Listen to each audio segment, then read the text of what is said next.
Welcome to Mock the Week. I'm Dara Breen. Joining me this week are Andy Parson, Joe Caulfield and Russell Howard, Frankie Boyle, Hugh Dennis and Mark Watson.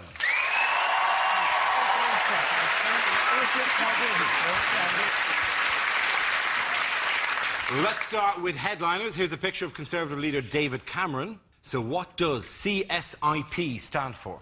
Is it his favourite TV show, CSI Portsmouth? Every week it's the same story, a guy getting kicked to death by sailors. Is it Cameron's strangely invisible policies? He said satirically. Yes.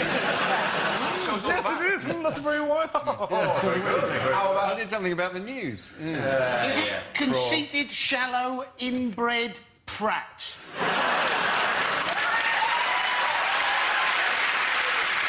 See, in a sense, he also did something about the news, but he called him a prat at the end. Yeah. Is it Cameron's sushi included polonium? Tremendously tough. Is it Cameron slips in poles or something like that? Is it something like Cameron slump in poles? Neither of you are Is it correct. Conservative slip in polls? You go for Conservative slip in poles? I reckon. The answer is Conservative slide in poles. So actually, none of you got the correct answer. I'm off. The answer I was looking for was Conservative slide in polls. With the brown bounce in full effect, the government have achieved their highest poll ratings for 2 years. They have a 7-point lead over the Tories, further increasing the growing pressure on David Cameron.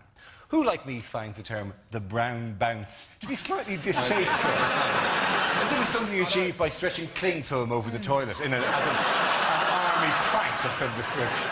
How has it gone wrong for Cameron? Because he's practically invisible. Because Gordon Brown has announced policies exactly the same time as he has, every day for the last 2 weeks. And most of Gordon Brown's policies have been more interesting. Do you see Brown's thing this week was he said he wanted all government buildings to fly the Union Jack as a message to terrorists? A message that says, these buildings are worth bombing?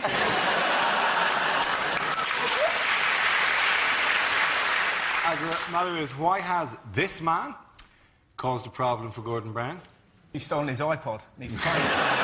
He's playing it with their disgraceful. I think the actual answer to this. Yeah, go on. It's because of the diplomats. It is because of the... Who is he, firstly, this man? Oh, this is Putin. It is indeed Putin. Very good. The facts I can do, it's just some of the humour doesn't go as well. The reason that he's been a bother to Brown is that we want this the guy who poisoned.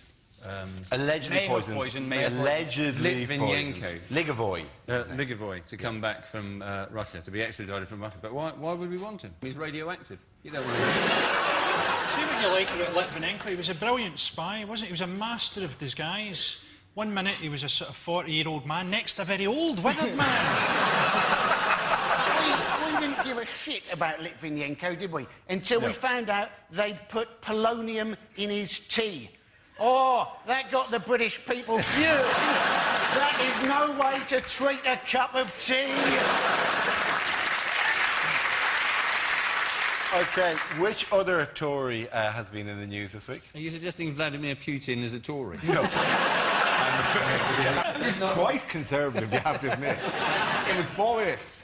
It's Boris, yes, of course it is. I'd like to see Boris Johnson, like if he's standing for mayor, to just apologise to everybody in advance. He just should do his opening speech going, I'd like to apologise to lesbians, Muslims and the deaf. I said the deaf. It would be so great. It would genuinely be so great if he won, because you just know he'd just rock out. Sorry, I'm late. I woke up wearing flippers in a canoe full of strawberries. What's happened? Peckham has been bombed. Ah, it's rough as arseholes, isn't it? He would set up a London confusion zone. Do we like him? Who likes him? Yeah. I like him around, but I wouldn't really let him be mayor of Trumpton, really. Perhaps one of those kind of mayors who just wears a gold chain at fetes and welcomes people in. Not the one in charge of 500 staff and a £4.7 billion budget. He's the sort of person who, like 200 years ago, would have died aged 30 leading a cavalry charge into a volcano. Surely syphilis would have got him first. He's been making an effort, hasn't he? He has. Keeping beautiful old traditions alive like that. He actually had to go up to Liverpool, didn't he, to apologise. And then straight afterwards he slagged off Portsmouth and he had to apologise to them. And then he slagged off Papua New Guinea for being a bunch of cannibals. I was looking forward to him going over to Papua New Guinea to apologise and then them eating him. That would have been brilliant, wouldn't it? How funny would it have been if he was on the flight and somebody just put steak seasoning on him whilst he was asleep? There you go, Papua New Guinea, let's test the theory, shall we? That seems to change to parsley. Did you see the reply from the people of Papua New Guinea when he called them cannibals? Wasn't to say, how dare you? They said, no, they went, how dare you? That hasn't happened for over 40 years. That's great. I love the things that, you know, remember when he said if you vote Tory, it will cause your wife's breast to increase in size? Yeah. And it worked. Yeah. I should have kept that to myself. I don't think... Is anyone that excited by the idea of London Mayor? I don't think London Mayor's that exciting a position at the moment. I mean, in 50 years' time, when London has to raise itself on hydraulic legs to fight Tokyo for resources, we all cling on to Primrose Hill, it's going to be an important job, but now, I mean, who cares? Which other blue-blooded public figure heads the headlines this week? There's a Smurf who's on the loose. Is it the Queen? It is the Queen, yeah. Queenie was fantastic. I thought it was absolutely brilliant, I think. So she's having a picture taken, she's got a tiara on, and this mad costume with, you know, a purple trail of 10 feet or something. And what I didn't realise about the Queen, that she's fantastically sarcastic. So the photographer goes, will you take your tiara off to make it less dressy? And the Queen goes, less dressy? What do you think this is? I thought that's fantastic. So now, every time she says something, I think, oh, she's being sarcastic. So when she's there going, oh, you're going to entertain me with native dance, how thrilling.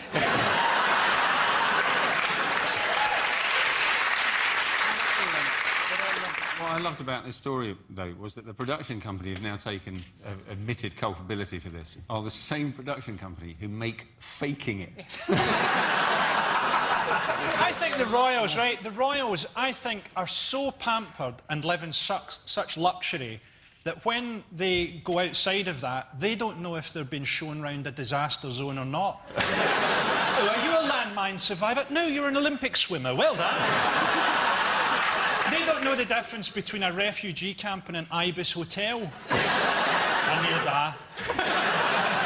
But the thing, it just didn't bother me. It's just the hoo-ha. People, oh, the Queen, I can't believe it. And you think, well... It didn't shatter your trust, did it? Not in any way, you know, but it would have been better if they'd have... You know, if you're going to make stuff up, then go crazy, I say. It would be great just to have images of her punching a swan repeatedly. I'm the only one that can hit you. You know, that's interesting. It has been, you know, just in a long line of apology, as if, you know, because television, it turns out has been lying to us. I know. All this time. I know. Well, listen to this. I found out this week. Pudsy's eye, nothing wrong with it. Sometimes it's on different sides. Yeah, Pudsey forgets himself. Do you know this thing about, like, phone-in quizzes and stuff like that? Oh, it's like these producers think we're stupid or something. You think, they've just asked you if you think the capital of France is Jack Nicholson. Wait, I'm waiting for the cash in the attic scandal to smash. Where somebody goes, wait a minute, he rang the doorbell, but the woman was already wearing a microphone. What's going on here? And then it comes a shot over her shoulder, as if there was already a camera team in the house. It's like they knew they were coming. They didn't find it in the attic, they found it in the spare room. By the way, why was last Sunday, this is not really anything to do with the stories that have come before, why was last Sunday special? Well, I had a fantastic barbecue. OK. But that happens in your life all the time. Well, Sunday is barbecue day, you're right. Well, every Sunday's special because of the Lord. I should be honest, Mark. Well, I'm surprised it's come up now. It was St. Swithin's Day. Oh, it's going to rain for 40 days. 40 more days. With good news to the people of Hull. So, 40 more days. Which gives us an excuse to show this piece of footage, by the way, which is recorded in Chesterfield in Derbyshire, which is footage taken, actuality footage, we haven't re-edited this in any way, of a heroic police effort during the floods with the full support of the local population.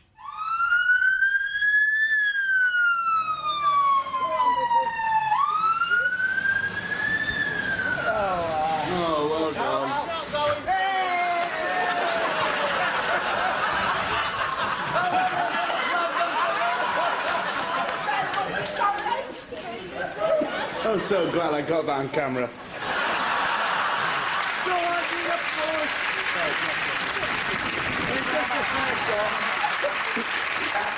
Wow. Good that, you know, even in the face of that adversity, these people who couldn't get to their houses, they could still laugh. These are bad times in Hull if you're trying to get your house dry, but they're great times if you're a crime fighter who likes to dress up as a shark, Darren. It's not all bad. We've now got 2 lake districts, and Sheffield suddenly has a fishing industry, which largely catches DVD players. At the end of that round, I'm going to give the points to... Could go either way, we'll just give it to Frankie, Hugh and Mark, eh?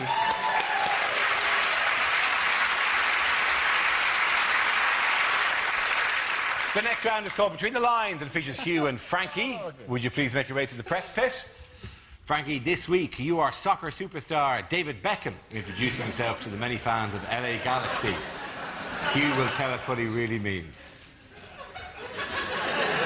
I'm glad to have this opportunity to let you know what I'm thinking.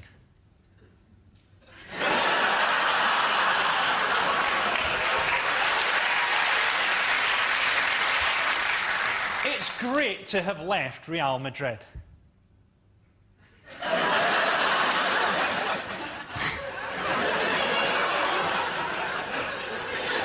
I hate Poland.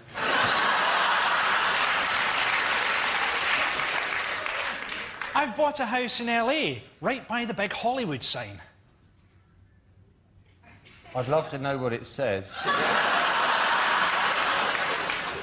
Brooklyn has settled in well at an American school. He shot someone. My wife knows how much I love her. I sent her a text by mistake. I was surprised to learn that I was wanted by Scientology. I didn't know they had a team. Tom Cruise's wife, Katie, is always advising us to hire more staff. She keeps sending me notes saying, get help.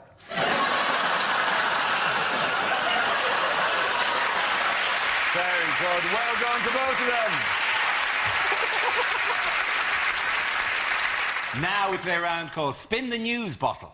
This game involves Mark, Andy, Frankie and Joe. So if you can make your way to the performance area, please.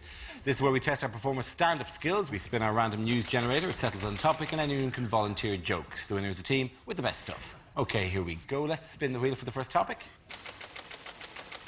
It is identity theft. Mark. The simplest things now you can't do without the threat of identity fraud. Like getting a passport. I went to get a new passport, queued for 2 hours, got to the front of the queue, and they said, sorry, you can't use this photo, it's not valid. Why? Your face is too big. This is my face is normal. Right? It's normal size, bit of a beaky nose, but I can't stab someone with that. But because of terror, there's all these rules now for passport photos. Your face can't be too close to the camera, you can't be smiling too much, you can't have a hat on, gun, all this, right? Like, what do you mean my face is too big? OK, immigration officers, maybe not the brightest people in the world, are they really going to look at your passport and go, yeah, that looks like you, except this man's face is massive? If this was you, you'd be a bloody giant. Well done, Mark. Well done. OK, let's spin the wheel again. And the subject is terror threat. Joe Coffey. I've been given quite a lot of thought to the whole suicide bomber situation. Now, what I'm thinking about particularly is their award of 72 virgins, because I think they haven't really thought this through. Because what the suicide bomber is imagining as a virgin may be very different in reality. Because do you know who's also a virgin? My Auntie Joyce in Dublin. She's 67 and lives with 14 cats. I don't think that's what they've got in mind. But I think that would truly be divine justice. You've blown yourself up, you get to heaven, what's your reward? My Auntie Joyce.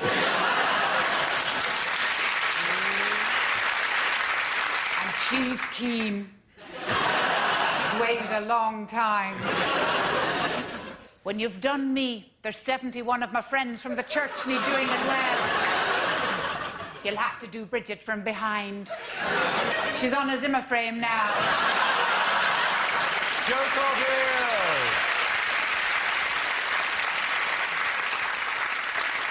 That leaves us with Andy and Frankie. What's the next topic? Topic is drugs. Andy's in. Now, it seems only 27 people in Britain died from taking ecstasy last year, right? 50 people died from swallowing a bee. 72 people died attempting DIY in their own home. So how come we haven't also got campaigns, bees, don't swallow them,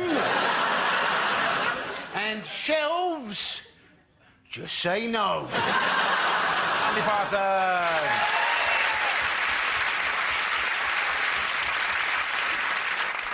Let's see what Frankie has left. Topic is celebrity. Yeah, I've got a bit of an insight into this because I've got to that stage in Scotland where people recognise me but they don't know where from. So last week I got followed by two guys who thought that I was the wee bear from Bo Selector.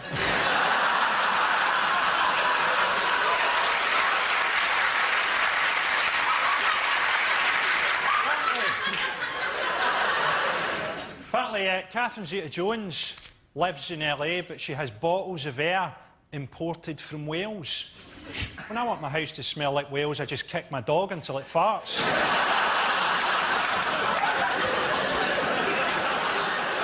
Pete Doherty, right? Does anyone else think that Pete Doherty is quite fat for a heroin addict? What's he been cutting his heroin with? A hollandaise sauce. Frankie Royal. Points go to Frankie and Mark there. Come on, Instagram.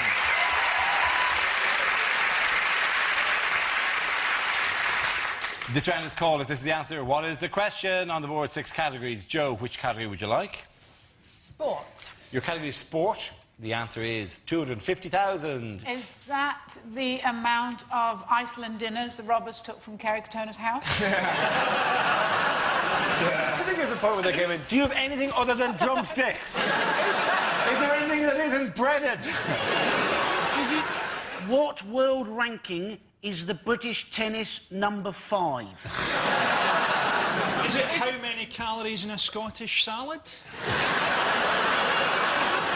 Is it, what position did I finish in the 1987 Henley School Sports Day obstacle race because I got stuck in the sack, but it didn't traumatise me at all. I don't even care now.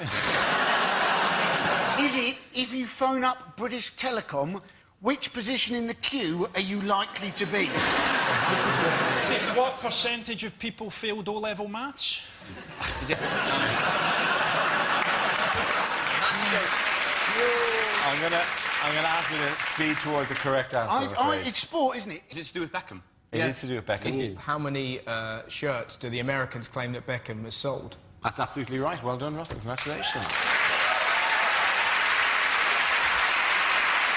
The question I was looking for is how many Beckham replica shirts are LA Galaxy already claiming to have sold? He's wearing that the wrong way round. He is. That's the first case. Does anyone think that Beckham actually knows he's in America? I think he just runs after a ball and all he notices is that occasionally it gets warmer. I don't think he even knows he's rich. He's like one of those cats that its owners left a fortune to. Did you see how they launched themselves in America with that photo shoot? Did anyone see those pictures of them? Yeah. With her... I mean, for their children, it's sad, isn't it? Because here's Mummy looking like a whore and Daddy like a rent boy. I mean, she looks like she has a dump about once every 4 years.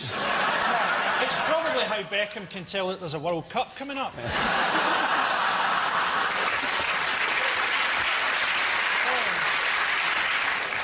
The thing is, they're always afraid of stalkers and kidnappers, aren't they? And this is like the home of kidnappers. And she would make the perfect kidnap victim, because can you imagine how cheap it would be to start sending her body parts back through the post? You could fax them. My granddad said of the Beckhams the other day, it was great, he just stopped in front of the telly and went, she needs a meal and he needs a left foot. Yeah. And just one.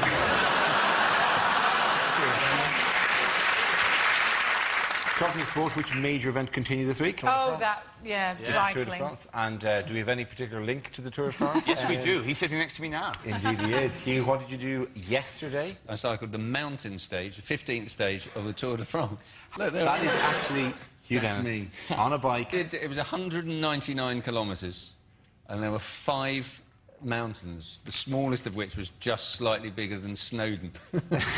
And it took me 11 hours and 7 minutes. But it was only after about 10 hours and 50 minutes, and this was just to save my pride, that I overtook a French cyclist who had 1 leg.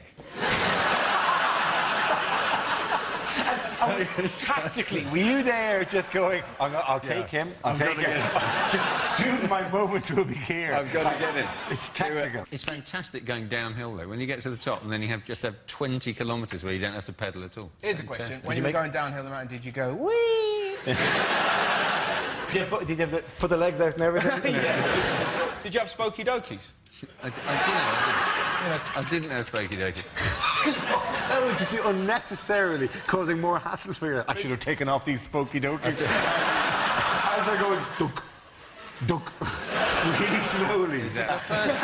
On the top of the first hill, the guy I was cycling with, we both stopped for a pee, because you need it. You have to have one. You've drunk so much at this point. It was about 80 kilometres in.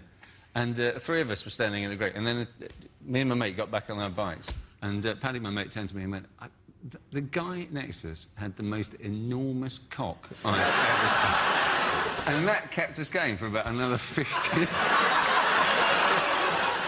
a matter of interest, and this is a bizarre coincidence, when you were cycling up the mountain, I know it wasn't too much of a social occasion, did you meet this man? I don't know. I wouldn't have recognised him without his helmet on. Who was that man? That man's my dad. Is he? Did he do it? Yeah, he did, yeah. He actually had a piss next to your mate.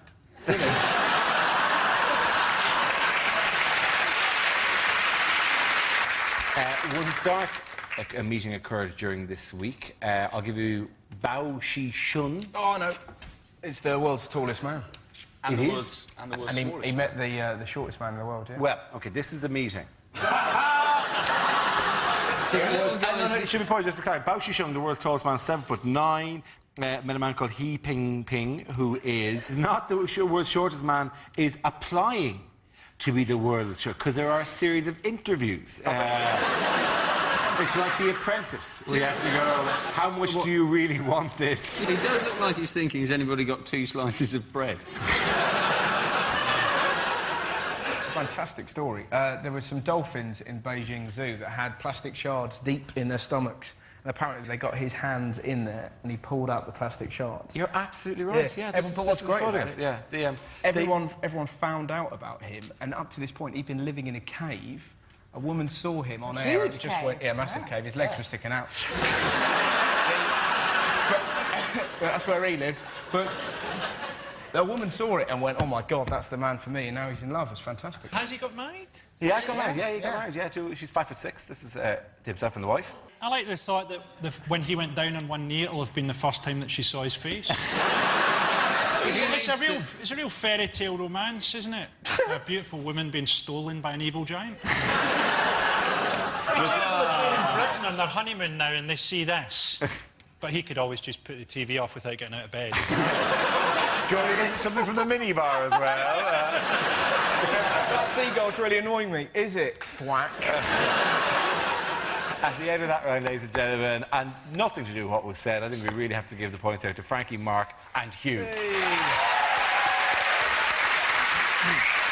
Now we come to our final quickfire round called Scenes We'd Like to See. This is for everyone, so if you could all make your way to the performance area, please. I will call out ideas for scenarios we'd love to see, and the performers come in with their suggestions.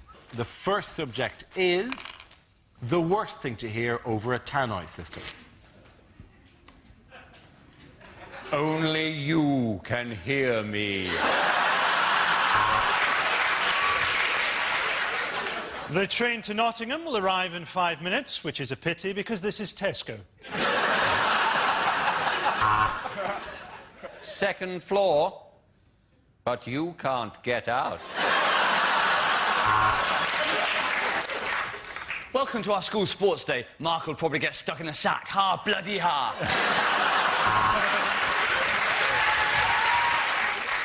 Can somebody come to the salami slicer, please?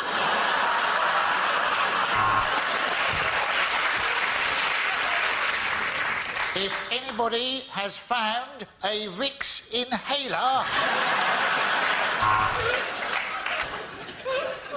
Ladies and gentlemen, we all know there will be a bomb on the tube, but will it be today?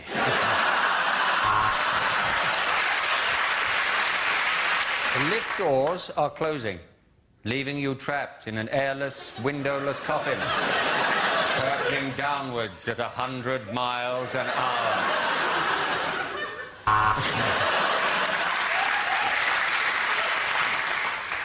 Would the parents of the child that fell into the tiger enclosure please come to lost property to collect her shoes?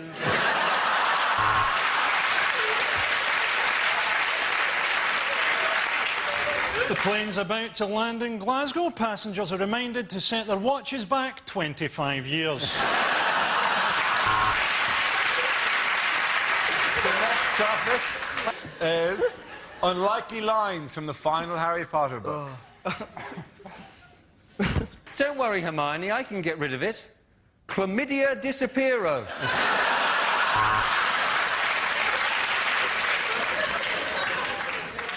OK, Hermione, said Harry, unbuttoning his zip. I'll show you a really magic wand. Harry had always thought that he'd meet his death at the hands of Voldemort, so imagine his surprise when the doctors told him that he was HIV positive.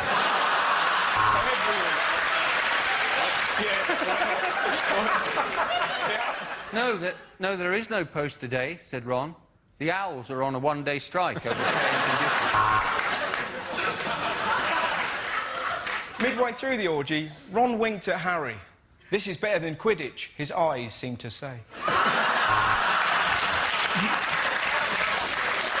It was a magic mirror that showed the future, and in it, Harry seemed to be a 30-year-old actor appearing in something called The Bill. Get the snitch, said Harry. I'll tie him down and you can drill through his kneecaps. As the old man stood in front of him in his robes, clutching his wand, Harry regretted transferring to Catholic school.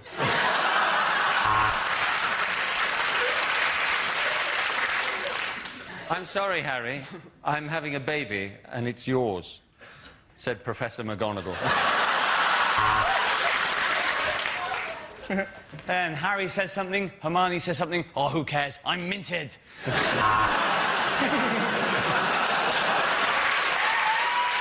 At the end of that round, ladies and gentlemen, I have to give the points there to Frankie, Hugh and Mark.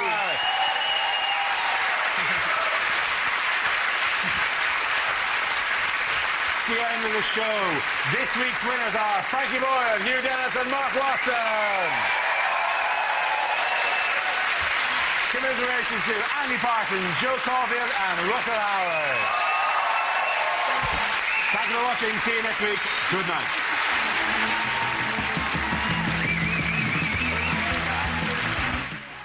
More Thursday night comedies to come. The Space Force trapped in a hideous reality TV show with Hyperdrive next.